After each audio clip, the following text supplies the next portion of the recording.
Did somebody say analytics? Did somebody say traffic? Did somebody say default reports, but yet you tried to recreate the wheel? Hey, you know what time it is. All right, happy HubSpotter. It's your boy, George B. Thomas from George B. Thomas, LLC. And today we're going to talk about something that is very interesting to me, and I've seen it happen over the last, 10 years since I've used HubSpot. And that is sometimes people try to recreate the wheel when the wheel has already been created. Curious what I mean? Well, then let's get into the good stuff. We're going to talk about some default functionality that many people, when they get into HubSpot reporting, try to recreate the wheel. However, if you just know that you can go into your reports and analytics tools and traffic analytics, there are 7 different things that you could be looking at to make smart decisions for your future marketing, sales, service, business strategy needs. So without further ado, let's dive in and let's look at HubSpot Traffic Analytics. So what you're going to do is you're going to head over to reports and analytics tools. Now we're going to cover more of these analytics tools in the future, but understanding the baseline of what HubSpot gets you from a reporting level is super key. So we're going to start with traffic analytics. Now in traffic analytics, it looks like maybe you only have one tool from the out-facing portion of what we just clicked, but you have multiple tools. So let's start and work our way across this. First of all, HubSpot Traffic Analytics Sources. Sources is where you can actually view all analytics activities, or you can even include offline sources in here. But what this allows you to do is look at things like sessions to contact rate, new contacts, contacts to customer rate, customers bounce rate, and so much more. We're going to go ahead and leave it on sessions, and notice with sources, we're talking about original source here. So organic search, referrals, organic social, email marketing, paid search, direct traffic. And notice we've got the area column, or we can even do line or combination. We'll go ahead and put it back to area. This is going to show you that you can click on these and actually turn off. Maybe you just want to look at your organic search and what's happening. Maybe you want to look at your organic social, or maybe you want to look at things paired together. Nevertheless, you're going to see that original source, and you're going to see those sessions in this case. Notice at the very top right now, we are looking at a rolling date range, the last 30 days, excluding today, and we're looking at it daily. But we could do something like we wanted to see what this quarter or this year or last quarter looks like. And again, we can go ahead and filter it by weekly, daily, or even monthly if we wanted to do the quarter, depending upon what we're trying to show and the story that we want the data to tell, or might I say, the story that the data is telling when we look at this. As we scroll down, we're going to see all sources. And again, we can see direct, organic search, referrals, and paid search. Anything that's blue, we can click into or drill down. So if we wanted to see paid search,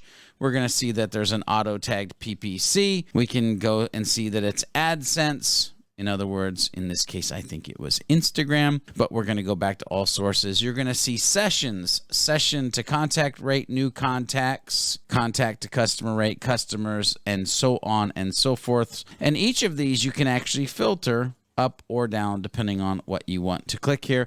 And you can even edit the columns for what you want to see. Now, you can only do all of them. That's right. It used to be back in the day where you could pick, I think, 7, but now you can do all the columns, although that's a lot to look at. And now you have to arrow over or scroll over.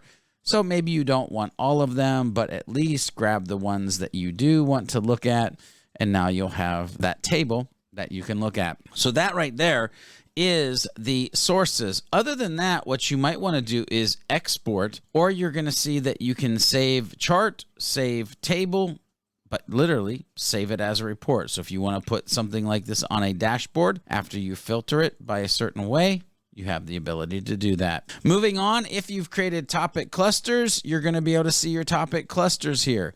If you've created pages, which by all that is holy, I hope you have pages. What we're going to do in this case is we're going to say all data. And again, we're going to be able to see page views, submissions, new contacts, customers, page views to submission rate, and a whole lot more information. You're going to be able to do the frequency that you want and the date range that you want. You're also going to be able to do all analytics views or certain ones. And you can even filter on page types of domain, language, and publish status.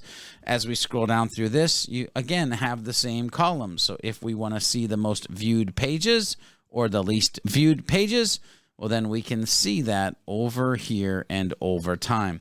Now, in this case, we're going to go, instead of all data, we're going to say this year, because it was this year that we started a business and we niched down in the content that we started to create.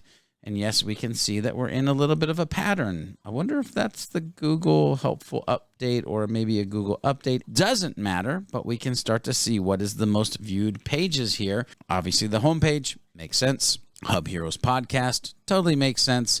Inbound 2020 offer. Wow, that's kind of crazy. And it just keeps going on. Again, you can edit those columns for all the information that you might want to see. As you can see, there is a ton, but we can customize this to what we want it to be.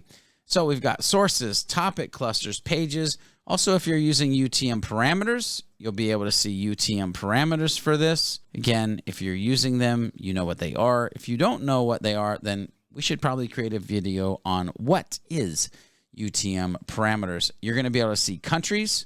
So if we scroll down here, United States, India, Canada, Germany. Oh, come on, Australia. You're on my bucket list. We need to get more people from Australia. But the idea, again, sessions, new visitors, all of that information, being able to change your report to whatever you want it to be, being able to save that report or that column. We've also got browsers, because you should be paying attention to, is it mostly Chrome, Chrome mobile, LinkedIn app, interesting, Safari mobile, Facebook app. So now, again, remember, all of these you can drill down and you can look at the different things, look at all those different versions, update your Chrome, people. Anyway, not why we're here. Last but not least, maybe you're curious about device type. And now we're going to be able to see desktop, mobile, tablet, smart TV. Holy mackerel, who are you? I want to know.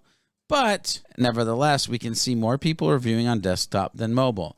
Not a big difference, so we need to pay attention to both. And yes, you should be paying attention to both user experiences, but you can see contacts and customers based on mobile device.